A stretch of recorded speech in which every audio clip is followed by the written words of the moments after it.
Mesdames, Messieurs, bonjour. Vous avez reconnu le générique, c'est Terre à Terre. Terre à Terre. Voilà. Aujourd'hui, nous allons recevoir une personne. Moi, je ne suis pas de la personne. Parce que figurez-vous, la personne là te parle et étonne plus que l'étonne même. Jusqu'à l'étonne même est étonnée. Elle va se présenter. Elle est présidente d'une association. Bonjour, madame. Bonjour. C'est madame Solange Oloa. C'est là. Madame Solange Oloa était née Solange Virginie. Madame Solange Oloa était née Solange Virginie. C'est comme ça qu'on dit sur lui. D'accord.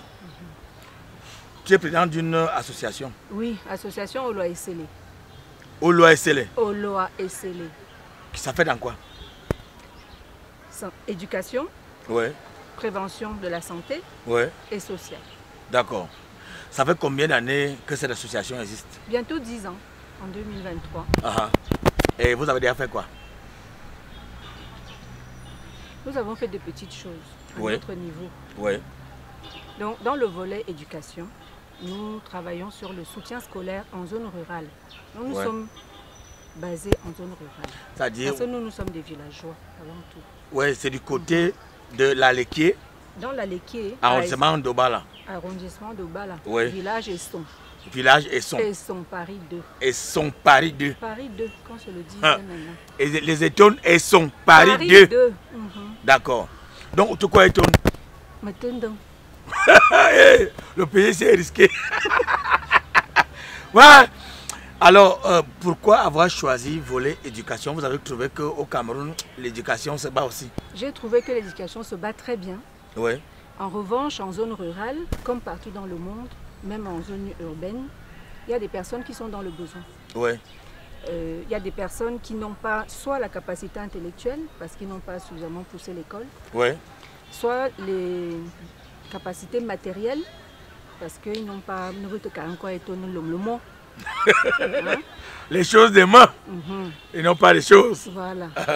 Donc, nous avons eu la chance, mon mari et moi, d'avoir les choses des mains. De diverses façons, c'est-à-dire, lui, il a eu davantage les choses de main que moi. Oui. Mais j'ai eu la chance d'avoir des personnes, étant moi-même orpheline. D'accord. D'avoir des personnes qui m'ont aidé, qui m'ont amené là où je suis aujourd'hui. Je ne suis pas arrivée, bien évidemment. On a encore beaucoup de chemin à faire dans l'association. Donc, nous sommes aujourd'hui à plus de 5000 heures de soutien scolaire délivré. Grâce à 10 enseignants en zone rurale.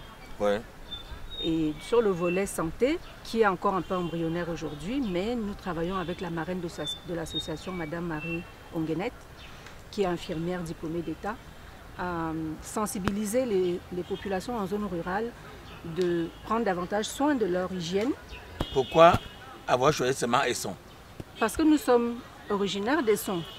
Et donc, tu es en mariage. Tu es en mariage là-bas. Tout à fait. Ça veut dire qu'il faut rappeler que tu es de père quoi? Je suis de père. Comment toi tu vois que je suis de père? Ton père de Comme je suis là, tu vois que je suis de Ton père est de quelle nationalité? Cameroun. Ta mère de quelle nationalité? Cameroun. Et où est-ce? D'accord. Maintenant, tu as épousé un gars décelé. Décelé. Voilà, à Esson. Donc c'est là où il faut aussi venir chez nous. Hein. Nous allons d'ailleurs même dans le septentrion en septembre là. En septembre, octobre. Oui, d'accord, c'est bien. Donc partout vous sentez que l'éducation est un peu comme ça, vous essayez de réajuster.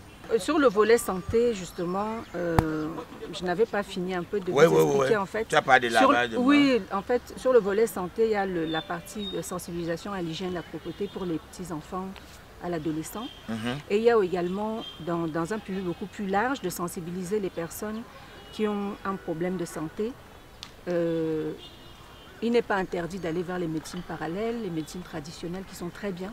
Mais il faut aussi avoir le réflexe d'aller au centre de santé. Nous avons la chance d'avoir dans tout le Cameroun, sur tout le territoire camerounais, des centres de santé, certes qui sont un peu parfois démunis. On peut lancer un appel au ministère de la Santé. Mais les choses se font de plus en plus facilement, mais les personnes en zone rurale ne vont pas automatiquement au centre de santé. Donc c'est ça notre message également. Et le volet social, c'est pour accompagner les jeunes, les femmes en zone rurale avec des petits projets, les accompagner au quotidien pour qu'ils puissent monter des petits projets ou des grands projets plus tard. De quoi, comme quoi par exemple? Des choses très simples. Vous achetez des matériels, vous leur donnez? Tout à fait, tout à fait. Nous achetons du matériel, nous ne leur donnons plus. Nous leur donnions avant. Oui. Maintenant, nous avons constaté que quand quelqu'un ne prend pas la peine pour quelque chose, c'est compliqué. Pas la peine. Il y a des gens qu'on ne doit pas aider. Ce n'est pas ça. Ça veut dire que quelqu'un ne veut rien faire, même si tu lui donnes quoi là? Ce n'est pas tout à fait ça, mais lorsqu'une personne sait que cette chose m'appartient, vous voyez, prend davantage soin de cette chose-là. Parce que c'est le travail qu'il faut pour ça. Je vais vous donner une anecdote. Quand je suis arrivée à Esson, j'avais des sandalettes. Et il y a une dame qui les voulait. Et comme nous ne sommes pas dans la philosophie de donner, forcément comme ça, gratuitement, j'ai dit à cette dame de me donner 4 sacs d'arachides. Elle ne m'a jamais donné. Mais elle voulait... Mais elle voulait mes sandalettes, qui représentaient à peu près 4 sacs d'arachides. Donc elle a compris. Maintenant, c'est une personne avec laquelle je travaille. Donc elle a compris la valeur qu'avaient ces sandalettes pour moi. Ne serait-ce que matériel. En revanche, lorsque nous avons discuté plus tard, elle a compris que l'effort qu'elle fournissait pour 4 sacs d'arachides, qu'elle ne pouvait pas me donner gratuitement, c'est le même effort que j'ai fourni pour acheter ces sandalettes. Exactement. Voilà. Donc sur le volet social, nous accompagnons des jeunes et surtout les femmes à monter leurs projets. Par exemple, il y en a une qui nous a approchés parce qu'elle avait besoin d'une machine. Elle écrasait déjà le bâton de manioc. Et elle voulait donc écraser le pomme, écraser je ne sais pas quoi d'autre. Elle avait besoin d'un appareil qui avait 3 fonctions. Donc, nous l'avons aidé à acquérir et c'est un prêt. Donc, nous avons mis un fonds. Et les fonds que nous avons donnés pendant des années qui allaient à pure perte pour beaucoup. Maintenant, donc, vous lui donnez comme ça et elle doit rembourser doucement. Tout à fait, 12 mois, 24 mois, 36 mois. Comme ça, elle ne peut pas s'amuser avec. Tout à fait. D'accord. Et comme je leur dis souvent, et je le dis puisque vous me permettez cette tribune, si elle ne rembourse pas mes clients à terre. Il faut regarder seulement, il faut lui dire ça. Moi, je n'ai pas l'habitude, je suis pas star. Non, il faut lui dire qu'elle va regarder. Si tu ne rembourses pas l'argent là, comme je t'ai dit, maman, je t'amène à mon atelier. Mais pour moi, je t'amène à mon atelier. Parce que c'est un fonds qui est destiné aussi. Ça va aider d'autres personnes. Tout à fait. Ça doit tourner. Merci. Voilà. Et toi, tu fais quoi au quotidien? Je voudrais d'abord montrer ça à mes Facebookers et à mes YouTubers que toi, quand j'étais contacté pour cette émission, voici ce que tu m'as gardé. Ce sont les archives de ton champ. Mon champ, pas encore personnel. Mais voilà le genre d'échange que nous avons. Parce que cette année, je n'ai pas fait, mais je fais des champs, des plantations de manioc. Je sais comment on plante le plantain. Vous restez en ville, avec vos make-up, avec vos longs ongles là. Et d'où pardon. Il faut pas aller. Non, il faut pas aller. Moi, je voulais seulement leur dire. Il ne faut pas aller me fâcher avec mes soeurs. C'est pas comme ça, vous voulez dire que maman? Ou mes mamans. Actuellement, ou mes filles. Tout le monde doit mettre la main là-bas. Alors, justement sur le volet social, je profite de ça vraiment, merci beaucoup. Pour dire à mes frères, mes enfants, parce que mon fils est né à 34 ans. Je ne suis pas un enfant. Je ne suis plus un enfant, mais je suis quand même l'enfant de quelqu'un. Pour dire, nous œuvrons en zone rurale. J'ai dit à mes frères qui me sont proches, ceux qui me disent qu'ils ont faim, ceux qui me disent qu'ils n'ont rien. J'ai beaucoup d'ennemis dans ma famille, mais j'ai aussi beaucoup d'amis. Nous avons la plus grande richesse que Dieu nous a donnée. Nous qui sommes pauvres, issus de familles démunies, nous avons la terre. Quand on habite à 23 km de Yaoundé, son village à 23 km, son village à 100 km d'une ville, et qu'on a du terrain, on est riche. Ah, et ils vendent. Ils vendent tout. Les gars vendent tout maintenant. Il faut louer. Voilà. Il ne faut pas vendre. Il faut louer. Voilà sur le volet social, en quelques mots. Comme tout, au bas là, Yemsoum, Kourandeng, il n'y a plus le terrain. On vend, on peut louer. Il faut louer. Si on ne peut pas travailler tout de suite là, on loue. Il faut louer. Parce que si nos grands-parents avaient vendu ça, on serait où aujourd'hui? C'est bien, moi je suis vraiment derrière votre initiative. C'est gentil, merci beaucoup. Alors, ce que votre association fait sur le terrain, c'est apprendre à pêcher aux populations, pas leur donner du poisson. Tout à fait. Est-ce que tu es sûr vraiment que le message passe? Depuis Ça fait 10 ans que tu es sur le terrain. Oui. Est-ce que tu as vu que pendant ces 10 ans-là, la mentalité des gens a changé? Alors, comme nous sommes sur le volet éducation, comme je vous ai dit tout à l'heure, le volet santé est encore embryonnaire. Nous allons commencer à travailler vraiment de façon très effective en synergie avec le centre de santé, ce qui n'était pas le cas avant. Oui, il y a des choses qui ont changé puisque lorsque nous avons ouvert le centre d'études et d'orientation, donc quand nous avons d'ailleurs nommé le centre d'études et d'orientation Germaine Ayénoloa, parce que c'est la tante maternelle de mon mari qui est décédée, qui lui a laissé des bâtiments. Et ces bâtiments-là, il fallait qu'ils servent à quelque chose. Qu'est-ce qu'on y fait concrètement? Concrètement, du soutien scolaire tous les jours. De 16h à 20h. Ça veut dire qu'il y a des enseignants là? Il y a 10 enseignants. Et nous avons déjà accueilli plus de 350 enfants au centre. Et après chaque année, vous avez vraiment des bons résultats. Et nous sommes encouragés par les chefs d'établissement de la localité. Alors notre principe de base, c'est de travailler avec les chefs d'établissement, de travailler en synergie, comme j'ai dit tout à l'heure, avec les acteurs locaux. Nous ne sommes pas là pour dire qu'ils font mal leur travail. Pas du tout. Vous venez appuyer. Nous sommes là pour être en renfort, effectivement. Et pour leur apporter un plus le soir. Et tout enseignant qui donne des répétitions au centre, obligatoirement, doit nous présenter ils ont une lettre qu'on leur donne, qui sont inscrits. J'ai oublié le nom, excusez-moi. Qui sont bien inscrits dans l'année scolaire concernée, dans tel établissement. Donc ce sont vraiment des enseignants qui suivent les enfants au quotidien et qui les retrouvent en répétition au centre. Ils ont quoi en retour, ces enseignants? Alors, nous payons les enseignants 1000 francs de l'heure pour l'instant. Ça, c'est l'association qui prend ça en charge? C'est l'association qui prend ça en charge. Et nous ne bénéficions pour l'instant d'aucune subvention. D'accord. C'est, comme j'ai dit en préalable, nous essayons de rendre aussi un plus. Alors, concrètement, pour que les gens puissent comprendre, en France, quand vous faites don à une association, comme nous prenons de nos poches pour faire don, nous avons, si vous donnez 100 € à l'association, vous avez une réduction d'impôt de 33% à peu près. D'accord. Donc c'est ça. C'est-à-dire nous avons une réduction d'impôt et cet argent que nous récupérons, nous mettons dans l'association. D'accord. Je pourrais m'acheter de jolies robes, comme celle que j'ai aujourd'hui. Celle-ci, c'est Made in Cameroun. Elle est bien avec toi. Tout à fait. Mais si je devais acheter une robe à 100 francs, je l'achète à 50 et 50, je mets là-dedans. D'accord. C'est ça notre philosophie. Et nous ne faisons pas... Je pense que même vous, dans votre parcours, vous êtes comédien, vous avez besoin comment je peux dire, de vivre de votre métier. Par exemple, mon mari et moi, nous avons un métier également, l'informaticien, chef d'entreprise. Et moi, je suis dans le cadre de la gestion des ressources humaines. J'ai créé ma propre structure l'année dernière. Nous avons un peu. D'accord. Nous avons un tout petit peu. Pour qu'un Camerounais dise qu'il a un peu. Il ne faut pas insulter la vie. Quand la vie vous donne un peu, il faut dire que la vie vous donne un peu. Il y a des gens qui sont des pleurnichards seulement au quotidien. Nous ne sommes pas millionnaires, attention. Nous attendons chaque fin de mois. Nous sommes milliardaires, beaucoup d'amour. Et je vais vous dire quelque chose. Le mois d'août est un mois béni pour le couple Oloa qui a créé cette association. D'accord. 16 août, c'est la dot. 24 août, c'est le mariage religieux. 30 août, aujourd'hui. Non, c'est le mariage civil. 31 ans l'année dernière. La semaine dernière, on a fêté. 31 ans de mariage civil. Monsieur, oui. Ce n'est pas 3 mois, ni 30, ni 3 ans. C'est 31 ans. Et aujourd'hui, là, mariage religieux à Esson. Je ne devais pas être ici aujourd'hui. Ça, c'est bien. On voit certainement les soirs que on va faire ça pour nous. Bon, maintenant... Voilà, donc, ce que je veux dire par là, ça veut dire que quand nous sommes des personnes comme nous, comme vous,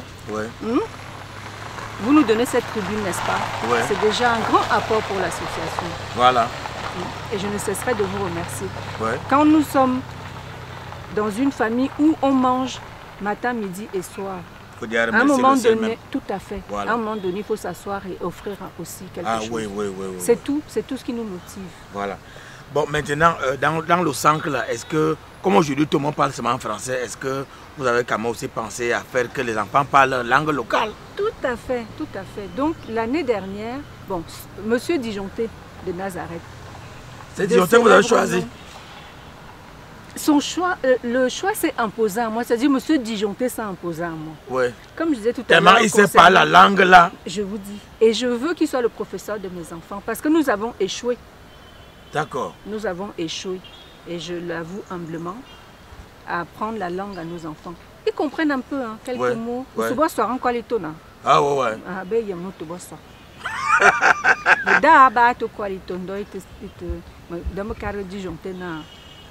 En dehors même de nos propres enfants, on n'a pas besoin de vivre de l'autre côté. Je voudrais déjà dire à ceux qui nous suivent qu'elle disait que les enfants ne se situent pas en étonne, mais tu parles là, ils vont savoir de quoi il s'agit. C'est pour ça donc qu'ils ont choisi Disjoncté. Vraiment, il faut encore réfléchir sur le choix. Bon, maintenant, depuis les 10 ans là, est-ce que si on arrive à son maintenant, on ne va plus trouver les enfants au carrefour en train de jouer? Malheureusement, si. Oh là là. Malheureusement, si. Mais il y en a moins. Ouais. Il y en a moins. Il y en a beaucoup d'enfants, par exemple, comme il y avait Covid. Ouais. Nous avons restreint la capacité d'accueil des enfants puisque nous respectons les normes de la réglementation au niveau des mètres carrés, combien d'enfants, la distanciation. Parce que nous avions chaque année 300 enfants qui venaient au centre. Ouais. Là, nous avons donc restreint, nous avons une centaine qui viennent. Ouais.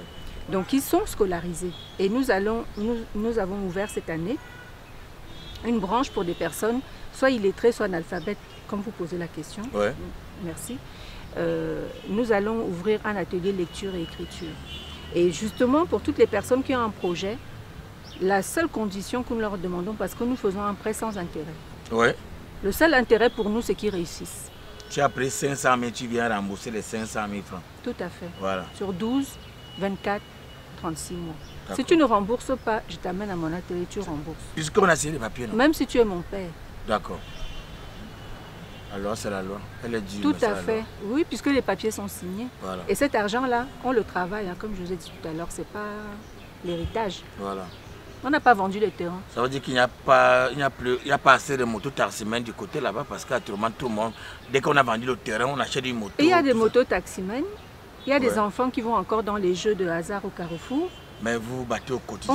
On se bat et nous ne sommes pas seuls. Hein. Il y a d'autres associations qui se battent. D'ailleurs, cette semaine, il y a une association philippine qui est venue installer un puits pour l'eau potable. Et rien que là-bas chez vous? Oui. Alors, chez moi, j'ai aussi besoin de... Il faut aussi venir dans mon village. L'association philippine, il faut leur donner mon nom aussi, le nom de mon village. Cette association-là, je ne la connais pas. Ça te suit seulement? Mais je tiens à en parler pour dire que dans nos villages, moi je suis venue ici pour parler de l'OSL. Bien sûr. Hein? Ouais. Mais cette semaine, j'aimerais que si je fais quelque chose dans un village, comme nous allons partir dans les extensions, quelqu'un d'autre en parle. Non? Bien sûr, bien sûr. Alors nous sommes arrivés donc au terme de cet entretien. Est-ce que tu as un message fort que tu voudrais adresser à ceux-là qui créent encore le pas dans votre localité? Alors, aujourd'hui au Cameroun, beaucoup d'enfants sont scolarisés. Oui.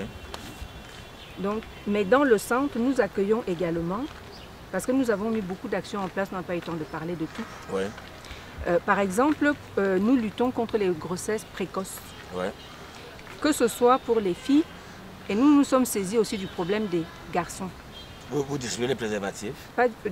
Je suis marraine d'une association qui distribue les préservatifs. Oui. Parce que les grossesses précoces, là, les filles, où elles commandent à quel âge, on ne sait pas. Astrogène, j'en profite pour en parler. Ouais. Astrogène, association Trop Jeune pour être mère, qui est la présidente Rosalie Ekodo, m'a nommée marraine, donc je l'accompagne un peu aussi dans les réflexions.